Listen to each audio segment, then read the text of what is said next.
Ray, what are your memories right after the war there and your first Sheffield Shield match and that first season of first-class cricket?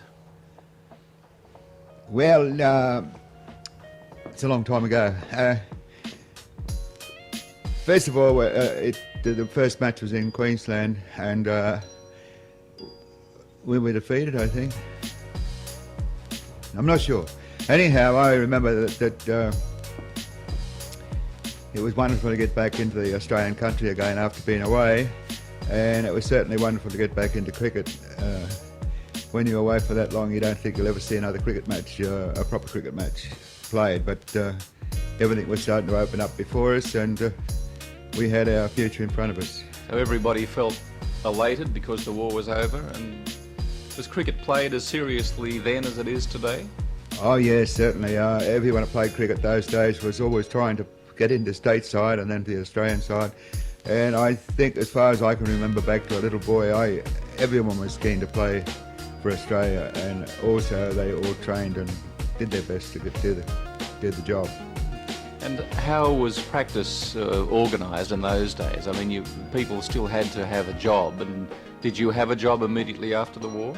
Yes, I went back to the same job I had before I went into the army, and I was working. I was still in the army at the time. The first match, I was in the army until July the next year with 1946, and the war finished in August 1945.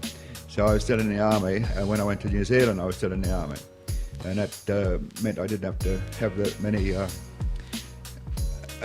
civilian clothes because I could still wear my army shorts and shirt. But well, we didn't practice club practice. We didn't have any club practice. When Bill O'Reilly was before the war, he used to get us to go up at 6 o'clock in the morning, 5 o'clock to 6 o'clock practice before we went to work, and we did that for 1 or 2 years. And that's the only practice I've really had with St George's side, except for when you're trying out to get in the club side at the start of the year. We didn't have a great practice. And when we got in the stateside, we had to go to the Sydney Cricket Ground and practice there for a couple of hours, Tuesday and Thursday of each week. Otherwise, apart from that, we didn't practice at all.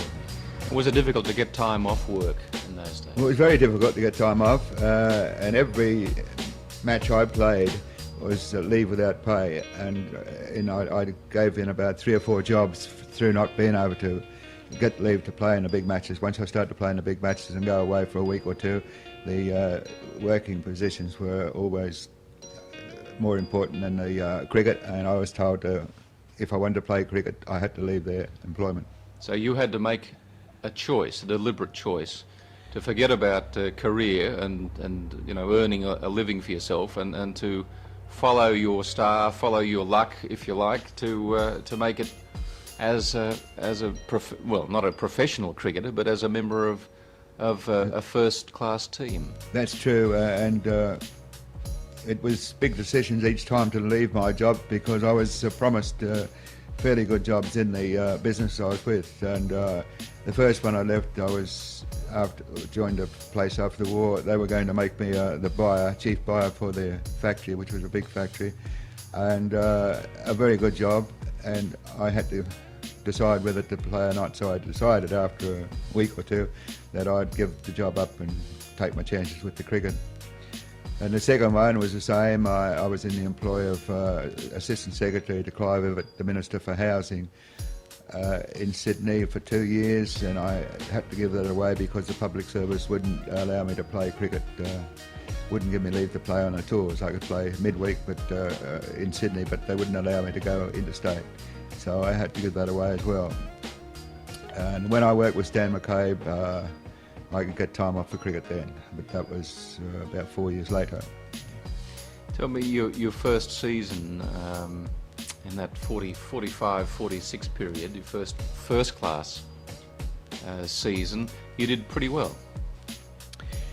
Well, I did average well. I got a few wickets each innings, each time, and eventually in the last match before the selection of the Australian team to go to New Zealand, I scored 134 not out as a batsman, which pleased me a lot, because it was pretty hard to get into condition to play to bowl fast bowling for say 20 overs in a match, because being away in the islands for 3 years or 2 years away in the army, 4 years in the army, you couldn't get enough practice to keep fit. We tried a lot, but we were fit for our jobs, not to run up and bowl 20 overs in one day. So it was nice to get the runs to help me get in the team to go to New Zealand. Yeah. It's interesting looking back at your career, and certainly at the way you started, to find that you were such a good batsman, and you had considered yourself more a batsman than a bowler. Well, I can't think back that far, but I think I always consider myself as a batsman. I also always consider myself as a bowler too, and from the first time I bowled fast, well, I always bowled fast, but when O'Reilly made me open up the bowling with the wind, I was always a fast bowler from then onwards, and I knew that was my strength.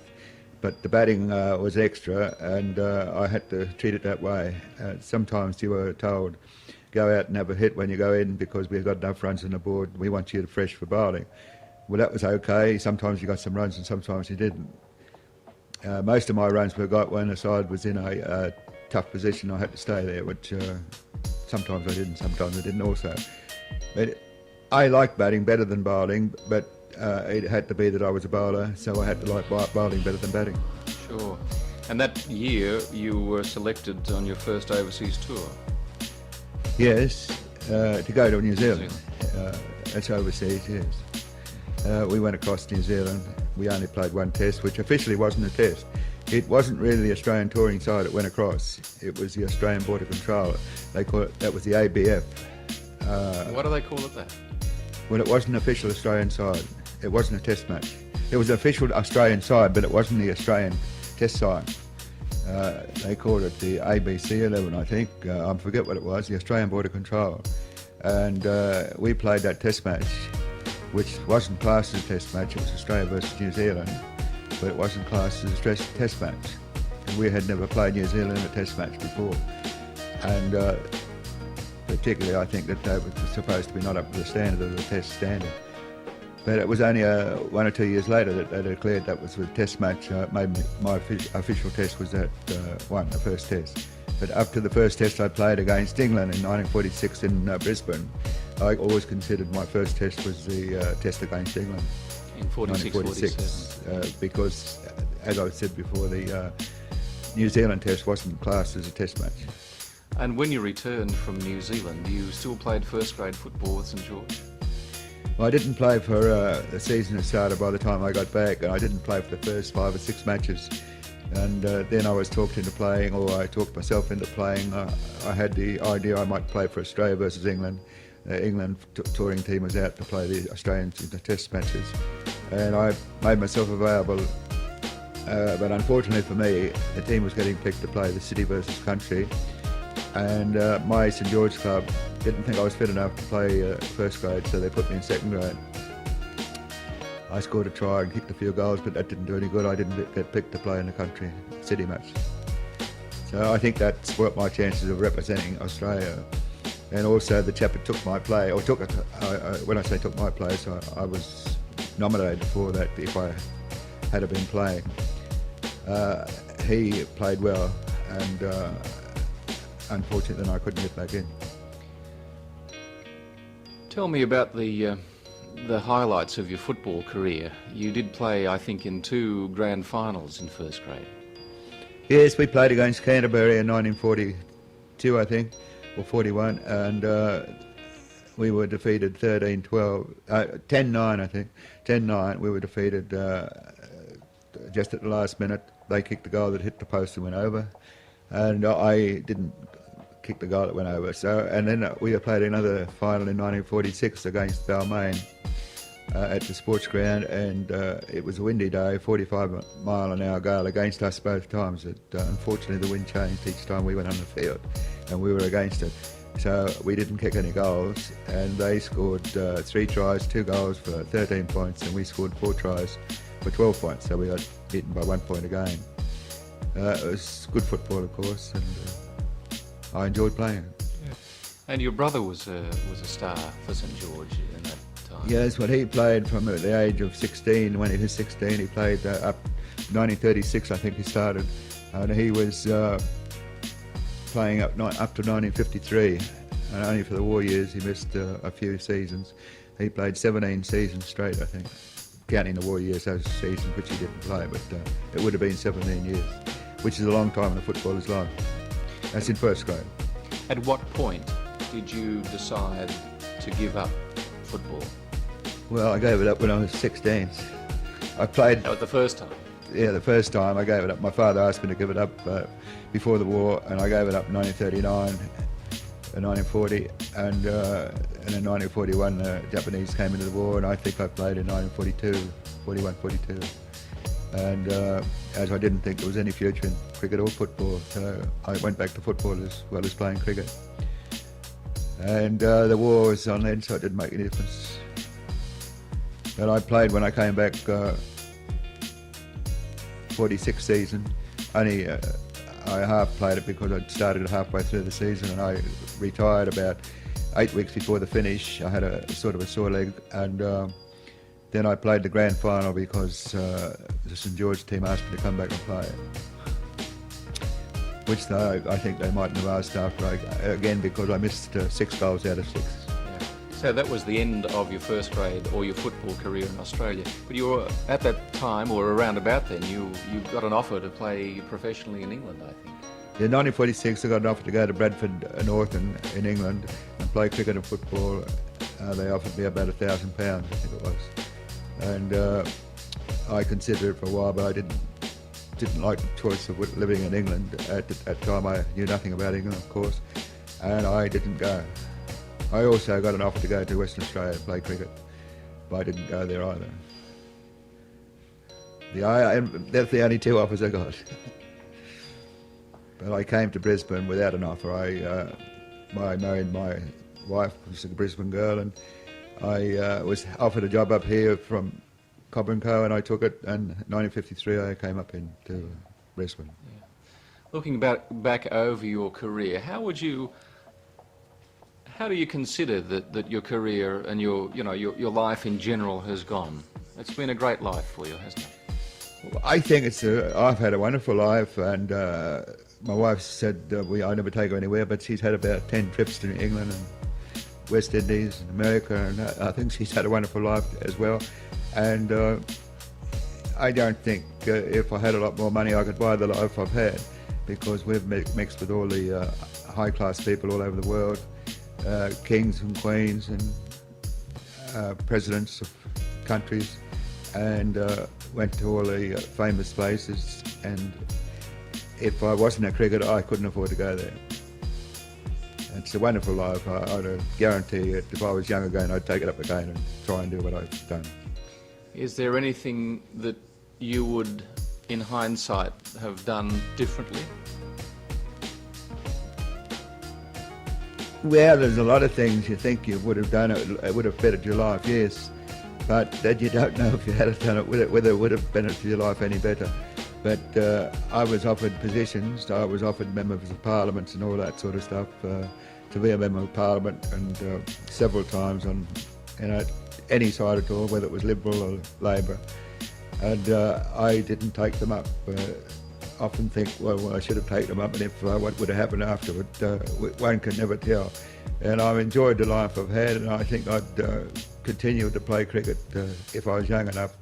I'd continue to play cricket if there wasn't any money, just as much as I did then. Cricket has been your life? Oh yes, cricket was all my life. Football was my life when I was young too, but and athletes, but I would say cricket's my life. Any regrets? No, I haven't got any regrets. As I say, I've had a wonderful life, so I haven't got any regrets. Maybe if I could... it's a bit young to go back now when they're playing for money, but that's the only regret, is that money wasn't about when I was playing. But then again, your life is formed of what you do, and I think when you were playing cricket, we weren't thinking of money at all anyhow. We knew it wasn't there, or we didn't even think of it.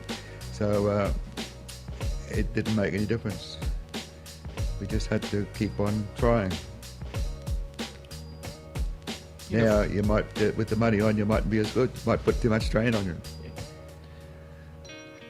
In a few words, if you can, how would you summarise your life? Well, it would be a lot more than a few words. My life, as I say, has been more or less run by cricket as far as travelling is concerned, and I love travel, and it only came about through cricket. And also, I love playing cricket. I love doing well. I love being fit. I think it all due to cricket and football, but mostly cricket in my latter. After I retired from football, the only thing that kept me going was cricket to keep fit. And I've tried to keep fit all my life after cricket, and I think it's without the cricket I might be not here now.